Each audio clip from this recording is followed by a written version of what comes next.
Quando os pais precisam internar um filho por conta de um quadro grave de dependência química, o final do período de internamento normalmente é um período de muita ansiedade para os pais. O lado bom é que os pais estão esperando para receber o filho de novo em casa, e o lado ruim é que surgem muitas perguntas.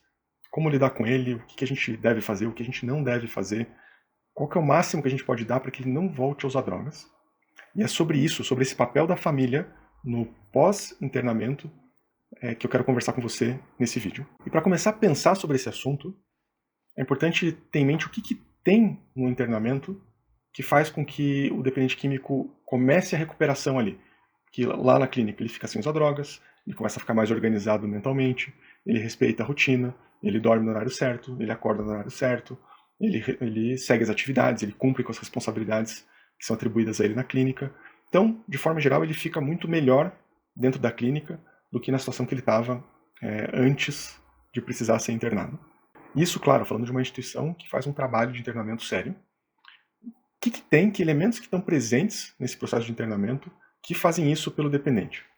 Então aqui eu quero listar para você 3 elementos principais que fazem parte desse processo e que ajudam esse início da mudança dele eu sempre imagino 2 conjuntos, o conjunto da dependência e o conjunto da recuperação. Então, são elementos que fazem ele começar uma transição desse território da dependência para um território da recuperação. 3 elementos que, nesse primeiro momento de desintoxicação, são necessários em doses bastante altas, que é o que a clínica oferece, mas quando a gente pensa na saída da clínica, a família vai precisar oferecer de alguma forma esses mesmos elementos, claro que com doses mais baixas, e que doses que ao longo do tempo vão mudando, vão diminuindo. Tá? Mas, em termos de princípio, é a mesma coisa que a família precisa oferecer para o filho que está se recuperando, são esses mesmos elementos que a clínica ofereceu para ele. E quais são esses elementos? O primeiro deles é que, na clínica, ele não precisa exercitar o autocontrole dele. Não vai ter disponibilidade de droga lá e ele vai estar bem medicado. São 2 elementos que fazem com que ele não tenha muito esforço para ficar sem usar droga. Não depende do autocontrole dele. Isso parece muito simples, mas é um elemento fundamental de um tratamento e de um processo de recuperação. Porque o autocontrole ele é um recurso esgotável.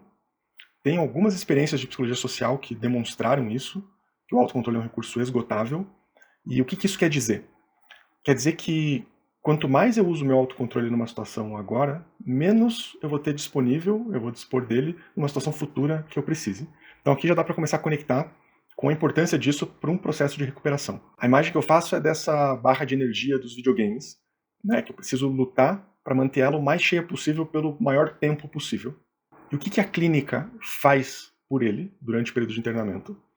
A clínica reabastece esse reservatório de autocontrole, tá? Dá o tempo necessário para esse reservatório de autocontrole dele se encher novamente. E o desafio na saída da clínica, e esse é o desafio da família, que a família pode ajudar ele, é preservar esse reservatório de autocontrole. É esse elemento aqui que explica o que a gente chama dos efeitos secundários da exposição a riscos.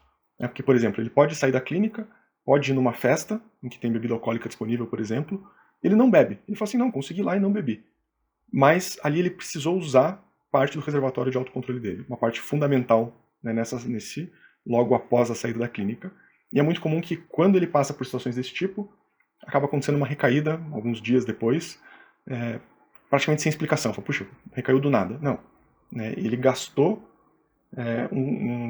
parte do reservatório de autocontrole dele que ele não poderia ter gasto, porque ele não teve estoque suficiente para conseguir passar pela segunda situação daí que levou ele a recair. E o segundo elemento presente durante o internamento na clínica é que ele não precisa tomar muitas decisões. Na clínica, toda a rotina dele está definida.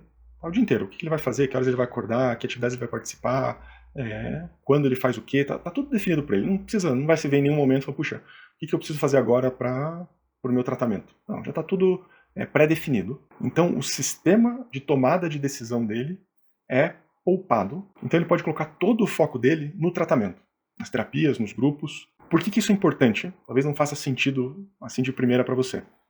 Mas a dependência química cria uma marca no cérebro, é uma marca química até, como se fosse um GPS que está sempre recalculando a rota. O cérebro vai estar sempre tentando recalcular a rota para chegar na droga.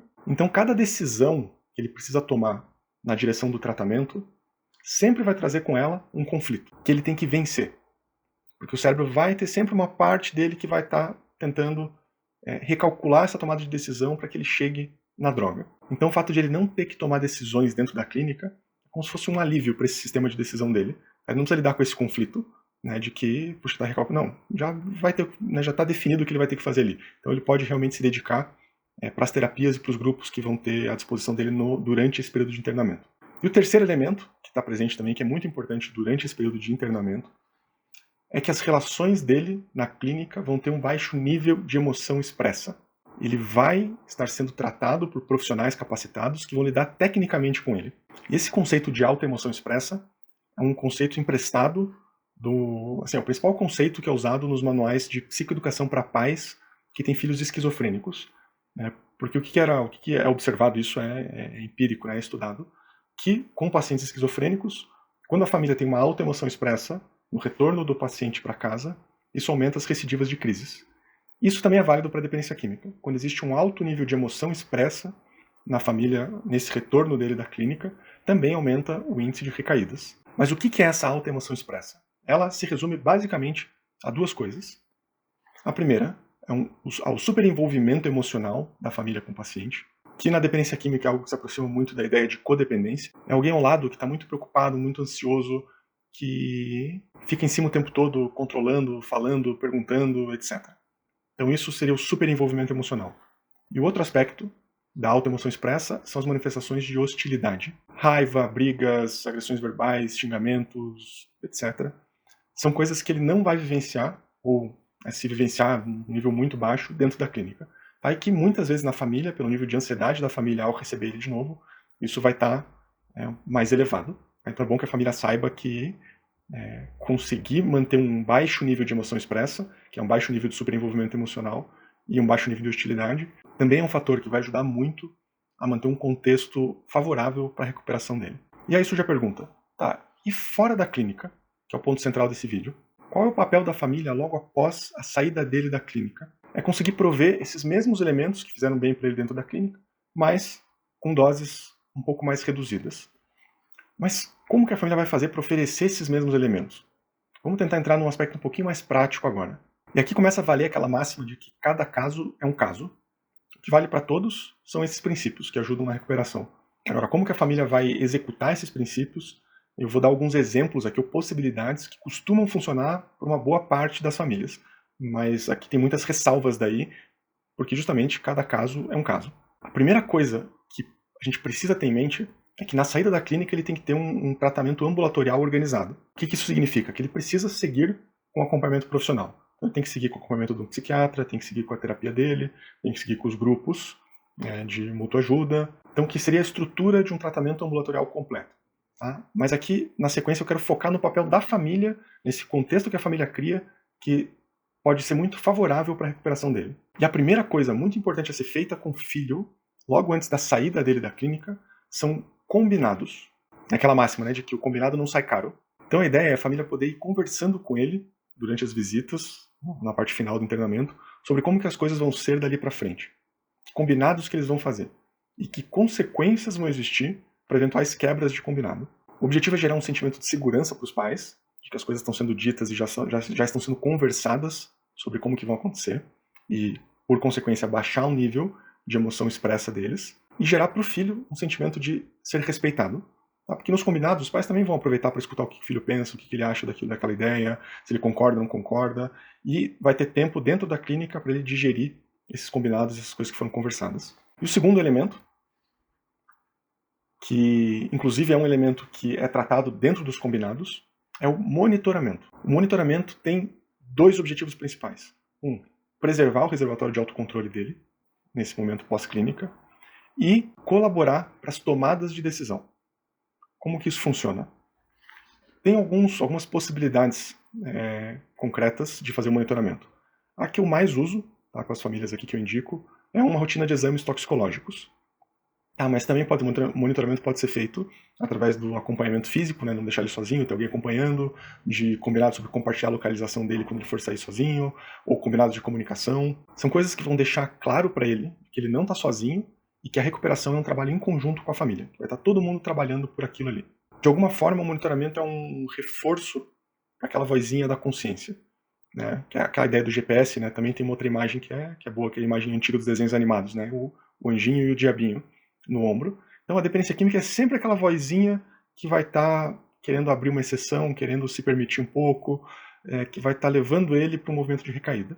Aí tem a outra vozinha que é reforçada durante a recuperação, que é a vozinha de que sabe o que ele pode e não pode fazer. Então, com o monitoramento, por exemplo, se ele sabe que ele vai fazer um exame toxicológico na sequência, é um reforço para essa vozinha. Falar, não vou usar, porque mesmo que... porque poderia vir uma vozinha, usa agora, mas daí você usa só um pouquinho, ninguém vai perceber e você, né, passa despercebido dessa vez. Não vai ter exame toxicológico, mas vai falar, não adianta, você vai entrar no exame toxicológico. Então isso ajuda na tomada de decisão, reforça essa vozinha da consciência. E aqui é muito importante ter em mente que quando eu entro nas formas desse jeito, assim, rotina de exame toxicológico, tem muitas ressalvas. Até estou cruzando um limite aqui, talvez que eu deveria num vídeo como esse, mas então eu preciso deixar esse alerta claro, tá? Que o como essas coisas são feitas é muito mais importante do que o que é feito. Então, por exemplo, uma rotina de exame toxicológico, um exame toxicológico feito com intenção errada em um contexto errado, ele pode significar muito mais uma forma de controle codependente do que uma estratégia de monitoramento a favor da recuperação. Por isso que é muito importante que os pais, antes de tomarem uma atitude, eles possam se capacitar bem para isso. E se isso tudo está fazendo sentido para você, você tem vontade de se capacitar mais sobre como essas coisas devem ser feitas, eu sugiro que você conheça o curso online Filhos Sem Drogas. É um curso que eu montei, que eu fiz um compilado de todo o conhecimento que é fundamental para os pais conseguirem aprender sobre o que deve ser feito na recuperação e o como isso deve ser feito. Então essa capacitação é fundamental. Até uma das frases que eu uso no início do curso, é uma frase do Lincoln, se não me engano, que diz que se eu tivesse 7 horas para derrubar uma árvore, eu vou gastar 6 horas afiando o meu machado. Então essa é a ideia dessa capacitação. Vale a pena fazer isso de forma consistente. Tá? Porque quando os pais acertam a mão disso, eles fazem toda a diferença para um processo de recuperação. E o link para você ter mais informação do curso está aqui embaixo do vídeo, na descrição. E o terceiro elemento que a família pode fazer com o filho, nesse pós-internamento, é não permitir tomadas de decisão com pressa. Todas as decisões possíveis devem ser tomadas com antecedência e em conjunto. Decisões que precisam ser tomadas em cima da hora, com pressa, né, de uma hora para outra, são decisões que abrem espaço para um processo de recaída. Então é isso que a clínica, por exemplo, oferece para ele, que os pais podem oferecer. Definir o máximo possível uma rotina. Saber com antecedência as atividades que ele vai fazer ao longo da semana, as programações de lazer, definir prazos de tempo, até para poder fazer negociações dos combinados feitos no início. Então o tempo tem que ser amigo do tratamento. Tá? Quanto mais a gente puder ir devagar e gradativamente, melhor. Isso é uma excelente forma de preservar aquele sistema de tomada de decisão dele. Tá? Então ele não vai precisar ter que tomar uma decisão, vou para a festa, fico em casa, ou... Não, já está pré-definido com os pais antes, que não tem decisões tomadas assim. Se ele quiser sair com alguns amigos no momento, né, adequado desse pós-internamento, isso vai precisar ser combinado antes, as condições serem combinadas antes, para que coloque ele menos vulnerável a esse recalculando a rota do GPS que pode desviar ele do caminho nessa tomada de decisão impulsiva.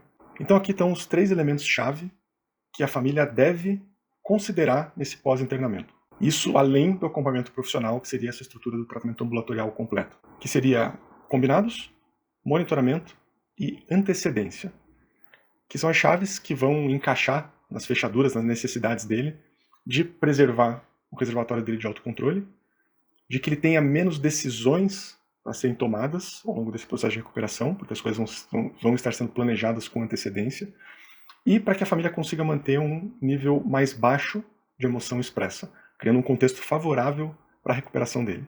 Eu espero que com isso eu tenha conseguido ajudar a ter uma ideia, pelo menos, do papel da família nesse pós-internamento, como que a família pode ajudar o dependente nessa saída da clínica. Talvez depois disso tudo até surja para você a pergunta, né? Puxa, mas até quando isso? Dependência química tem cura, em algum momento isso tem cura, isso passa? E aí eu sugiro para você que assista esse outro vídeo, tá aqui em cima, sobre a cura da dependência química. Ok? Grande abraço e vejo você na próxima.